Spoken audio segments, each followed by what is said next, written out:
मित्रों, ये उपाध्याय कंस्ट्रक्शन के नाम से चेक है और चेक देने के बाद देख सकते हैं आपको क्या होता है, जो बैंक खाते में उसको बंद करा दिया है, पेमेंट लॉक करा दिया है कि पेमेंट ये लोग नहीं उतार पाएंगे। पहला चेक और दूसरा चेक ये है 8 लाख का चेक दे दी। जो इनके कमलेश कुमार पांडे हैं, उनके पेटेंट आदमी हैं। अच्छा। उनके बहुत खास करीबी आदमी हैं। सिपाही जी? हाँ, सिपाही जी नहीं, कहा जाए तो दरोगा जी हैं। अच्छा। दरोगा जी, और उनका ये पेटेंट आदमी है। थाने से मतलब कार्यालय से, एसपी साहब के कार्यालय से स्लिप है। किस पर कौन करेगा भरोसा?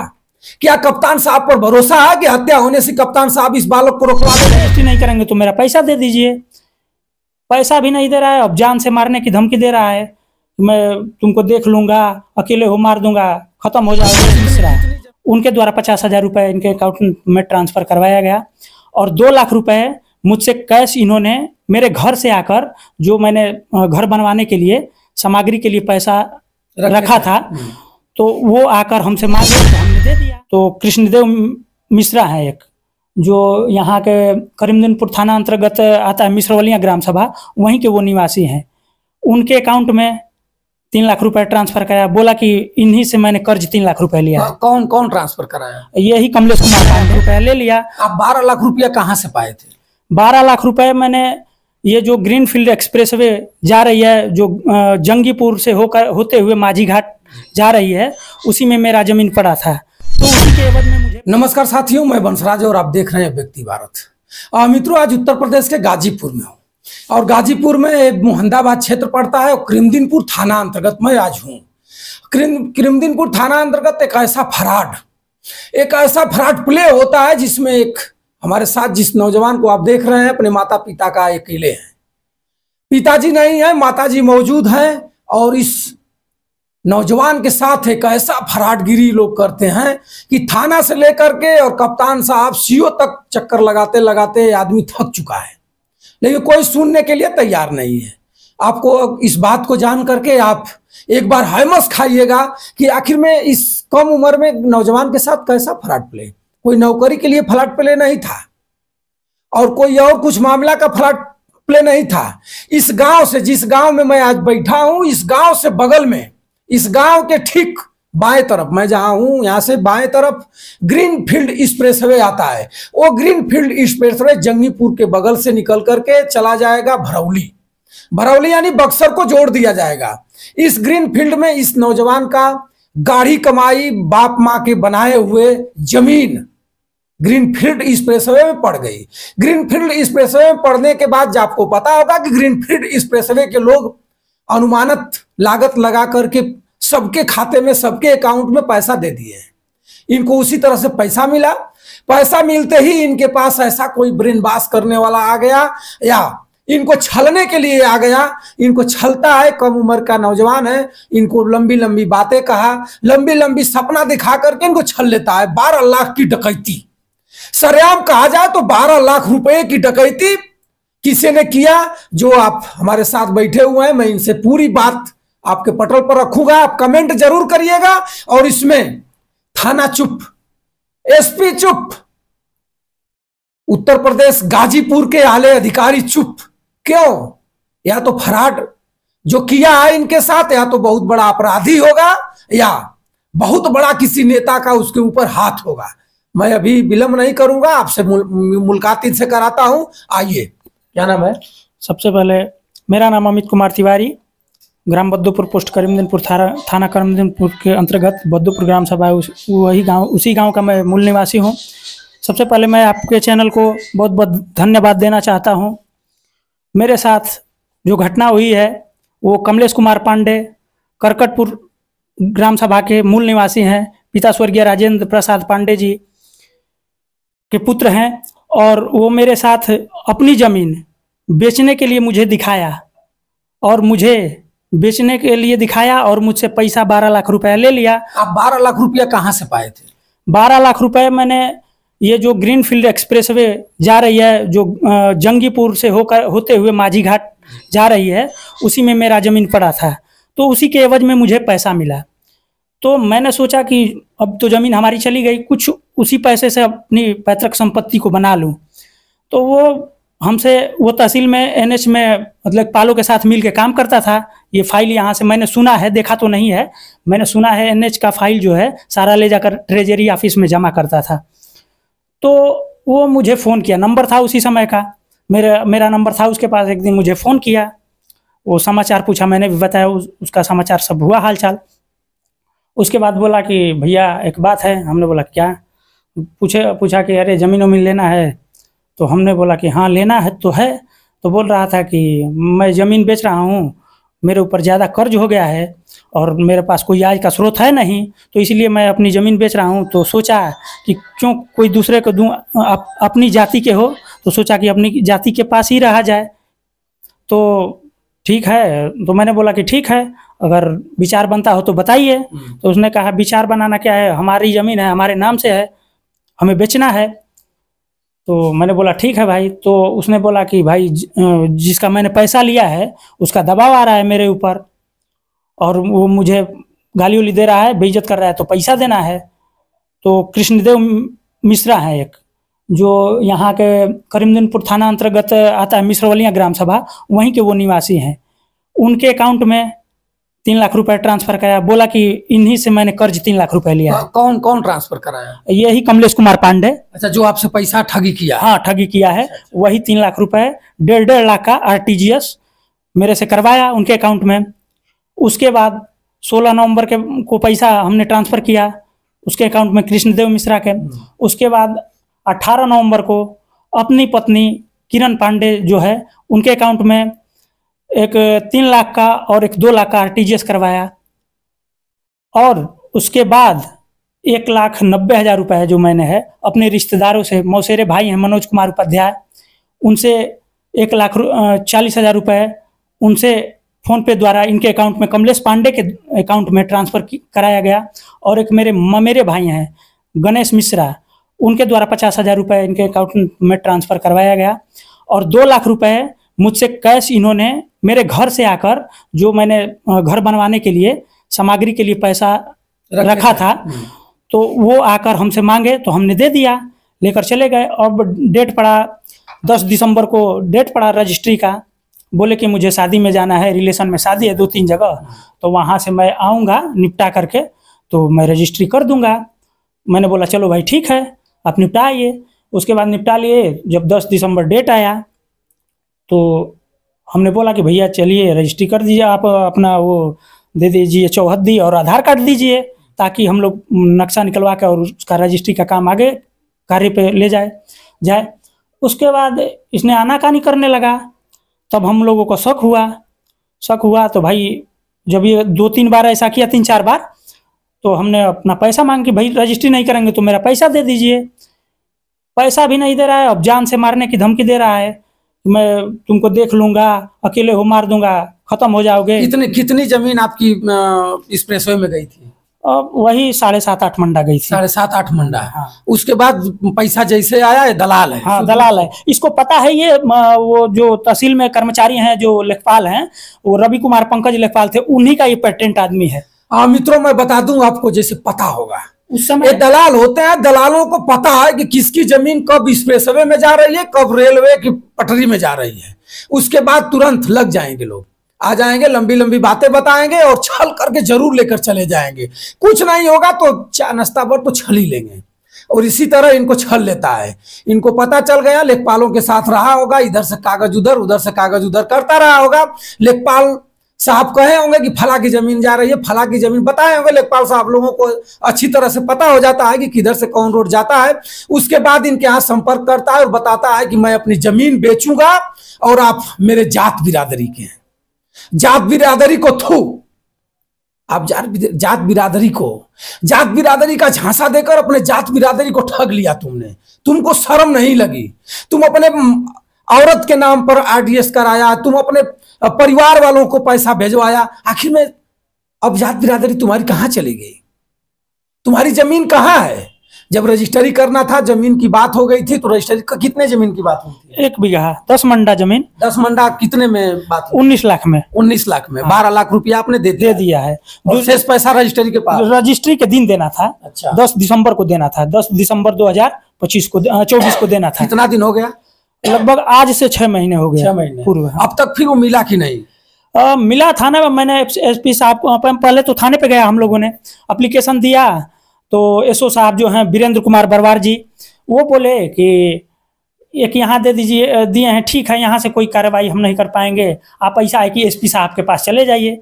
फिर मैंने एसपी साहब की शरण ली, वहाँ एप्लीकेशन दिया, एप्लीकेशन एसपी साहब ने लिया और मुझे रिसीविंग मिला है जो मेरे पास मौजूद है। मैंने 11 मार्च 2025 को रिसीविंग दिखाइए। हाँ मित्रों, देखिए आपको मैं बहुत बड़ा कूट रचना दिखाऊंगा। एसओ से आपके यहाँ दरखास्त जाएगी तो एसए साहब बता देंगे कि हमारे अंडर से बाहर का मामला है, मैं एफआईआर नहीं कर सकता हूं क्योंकि वो दलाल है ना। दलाल के ऊपर एसओ साहब एफआईआर करेंगे कैसे? जो स्लिप आप देख सकते हैं, स्लिप कार्यालय से, एसपी साहब के कार्यालय से स्लिप है। किस पर कौन करेगा भरोसा? क्या कप्तान साहब पर भरोसा है कि हत्या होने से कप्तान साहब इस बालक को रोकवा लेंगे? क्या हो सकता है? बालक है, कमाने खाने वाला है, नौकरी नहीं है, बेरोजगार है, बेरोजगारी में इधर उधर अपना काम करके जीता है।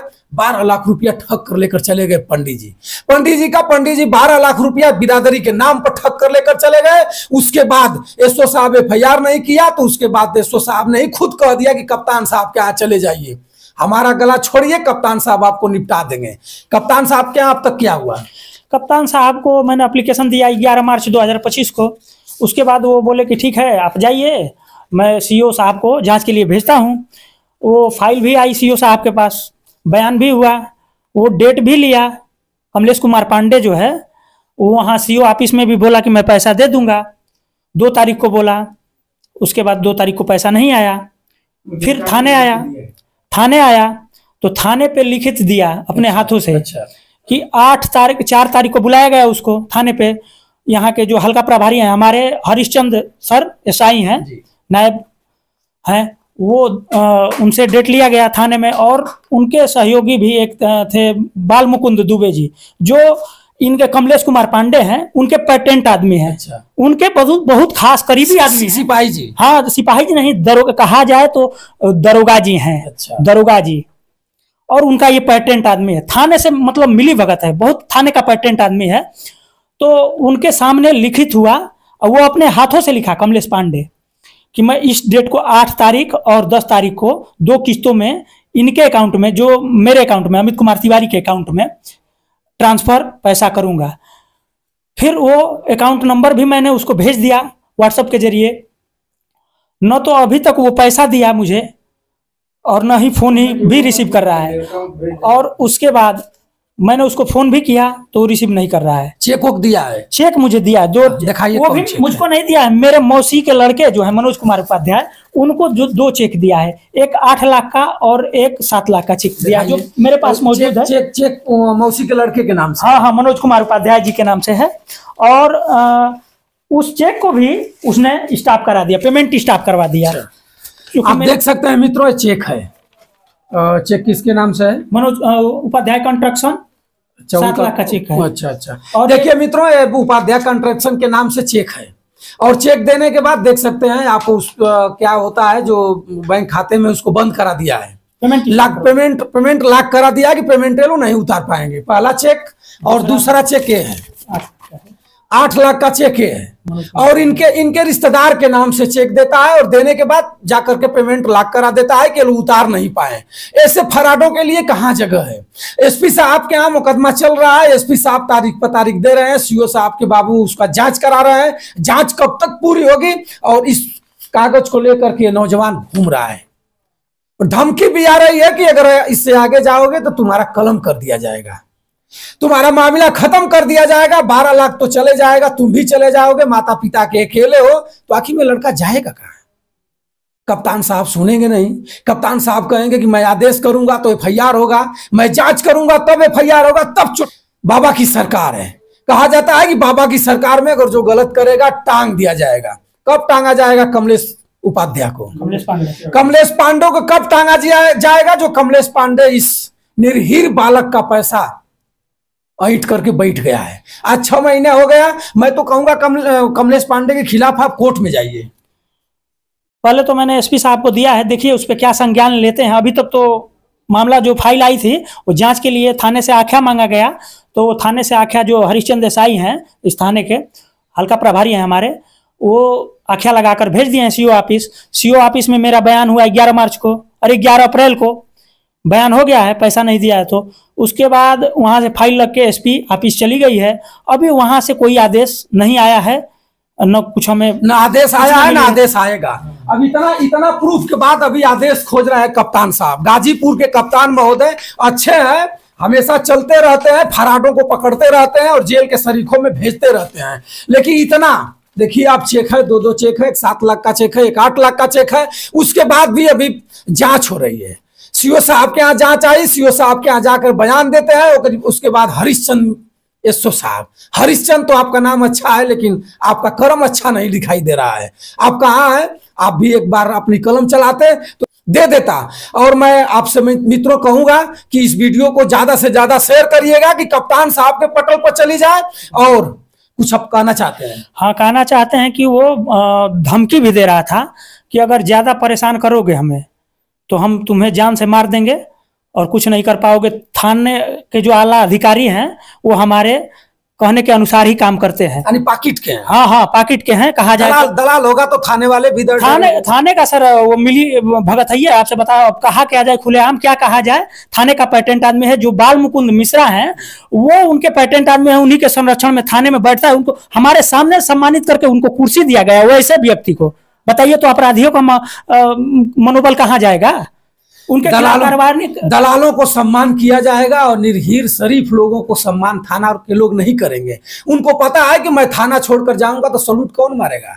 जो दलाल रहेगा वो मारेगा। चट्टी चौराहा पर मिल जाएगा तो चाय पिलाएगा, अंगूर खरीद कर देगा, जूस पिलाएगा, तो उसको ना कुर्सी मिलेगी कि आपको कुर्सी मिलेगी। और उसके बाद जो बाल मुकुंद मिश्रा जी हैं वो उल्टे हम ही को डांटने लगे थाने में। जब हमने गया इस पे आख्या देना था तो हम दोनों पक्ष को बुलाए तो हम ही को डांट रहे थे उल्टे। क्या कर रहे थे? वो कह रहे थे कि चुपचाप रहो, ज्यादा मत बोलो, नहीं तो अभी समझा दूंगा तुमको। फांसी लगा देंगे एसओ साहब, फांसी लगा देंगे। 12 लाख में क्या % आपका है? मित्रों आप कमेंट करके जरूर बताइएगा। मैं करीमदीनपुर थाना क्षेत्र के अंतर्गत में हूं और ये मामला अगर थाने पर आता तो अभी थाना अध्यक्ष को मैं टेलीफोन करके पूछता भी कि इस मामले में अब तक हुआ क्या। लेकिन अगली वीडियो मेरी होगी तो थाना से ही नहीं, एसपी साहब तक मैं टेलीफोन लगाकर पूछने का प्रयास करूंगा कि कप्तान साहब कब तक आपका आदेश पर कलम चलेगा, कब तक आपका थाना FIR करेगा, कब तक उस आजीवन जिंदगी का इनके माँ पिता के गाढ़ी रकम को बेईमानी कर रहा है और अपने खेत दिखा के रजिस्ट्री के नाम पर झांसा करके ले लिया और मचल रहा है कहीं। कब देगा? दूना कर लेगा तब देगा या इनकी हत्या करा देगा? आप कमेंट करके जरूर बताइएगा। और ये मामला जाएगा कोर्ट में, मामला जाएगा CGM के पास, कोर्ट में जाएगा और 6 महीने बाबू कमलेश बाबू आपकी जमानत नहीं होगी और सूद ब्याज सहित जोड़ कर देना होगा इनको, ये जान लीजिए। और नहीं तो आप यही के हैं, आपके मित्र होंगे, रिश्तेदार होंगे, आपके दयाद हैं, आपके जाति से है। मैं जाति सूचक बात कहूंगा तो आप तुरंत ब्लेम लगाइएगा कि पत्रकार जाति सूचक शब्द बोल रहा है। लेकिन मिल जाइएगा, दे लेन कर दीजिएगा तो अच्छा रहेगा, नहीं तो आपको कोड़ होगा। आपको आपका पाप का घड़ा जिस दिन भर जाएगा उस दिन फट जाएगा और उसी दिन आप त्रस्त हो जाएंगे। कुछ कहना चाहते हैं? कहना यही चाहते हैं, हम इस जिले के आला अधिकारी हैं, SP साहब जी हैं और DM साहब जी हैं, तो उनसे मैं यही कहना चाहता हूं कि जो मेरे साथ ये फ्रॉड किया है कमलेश कुमार पांडे, उसके ऊपर सख्त से सख्त कानूनी कार्रवाई हो। क्योंकि हमारे सूबे के माननीय मुख्यमंत्री योगी आदित्यनाथ जी का यही कहना है कि अपराधियों को किसी भी हालात में नहीं बख्शा जाए। तो मैं आदरणीय DM साहब और SP साहब से यही अनुरोध करता हूं कि इनको सख्त से सख्त कानूनी कार्रवाई की जाए और इनको गिरफ्तार करके जेल भेजा जाए और जो मेरा जो पैसा है उसे वापस दिलाया जाए। अगर नहीं देगा तो फिर क्या करिएगा? अब हम क्या करेंगे? आगे जाएंगे, कोर्ट की शरण लेंगे, यही करेंगे। कोर्ट में जाएंगे? हाँ, कोर्ट में जाएंगे तभी कुछ इंसाफ होगा। कोर्ट की शरण लेंगे। तो वर्दी वाले इंसाफ देने वाले नहीं है। 12 लाख में से 2 लाख लेंगे और मामला को लीपा पोती करके खत्म कर देंगे। अभी तक तो क्या वही तो चल रहा है, अभी कुछ समझ में नहीं आ रहा है। SP साहब को दिया, अभी तक कोई संज्ञान नहीं लिया गया मेरे मैटर पे, तो अभी क्या मैं उम्मीद करूं? तो मित्रों मैं फिर अगली वीडियो आपको मैं दिखाने का प्रयास करूंगा। मिलेगा तब भी, नहीं मिलेगा तब भी। और एक बार सद्बुद्धि का कमलेश पांडे जी आप धीरे धीरे कर दे दीजिए, और नहीं तो फिर एक मामला कोर्ट में जाएगा। कोर्ट में जाने के बाद आप गिड़गिड़ाएंगे और वही काम करेंगे जो मैं कह रहा हूं। तब तक आप मित्रों चैनल पर बने रहें और वीडियो को शेयर करिए, लाइक करिए, सब्सक्राइब करिए और कमेंट करिए ताकि इनका पैसा मिल जाए और फिर आपसे कभी मिलाने का प्रयास करूंगा। जय हिंद।